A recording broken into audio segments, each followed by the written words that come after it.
Kebakaran menewaskan nenek dan cucunya di Jalan Sabutung Baru, Kelurahan Panampu, Kecamatan Talok, Kota Makassar pada Kamis 12 Juni 2025 siang. Keduanya terjebak dalam rumah saat peristiwa kebakaran terjadi pukul 10.30 waktu Indonesia Tengah.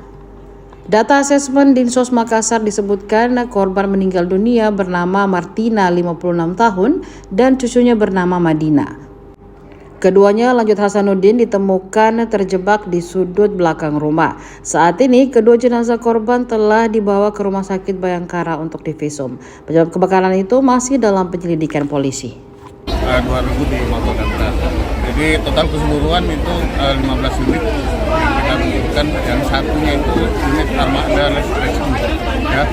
Di lokasi kita temukan informasi adanya 2 korban yang terjebak. Ya.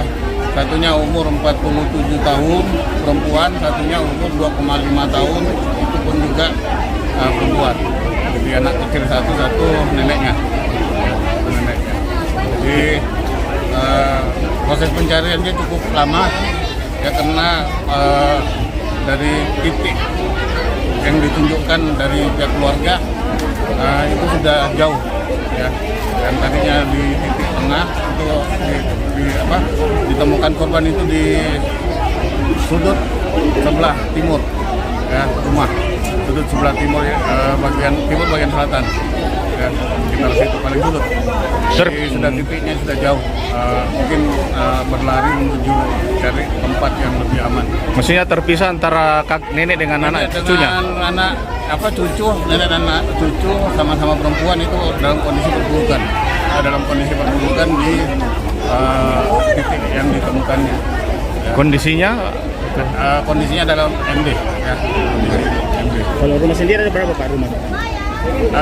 Ada dua yang terdampak ya, satunya berawal dari titik api, yang satunya dampak dari bahan.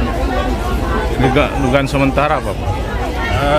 Masih dalam pemeriksaan ya, kita masih dalam pemeriksaan. Jadi ada 2 korban, nenek dengan cucu ya? Dua-duanya perempuan, satunya umur 47, satunya umur 20. Download Tribun X sekarang, menghadirkan lokal menjadi Indonesia.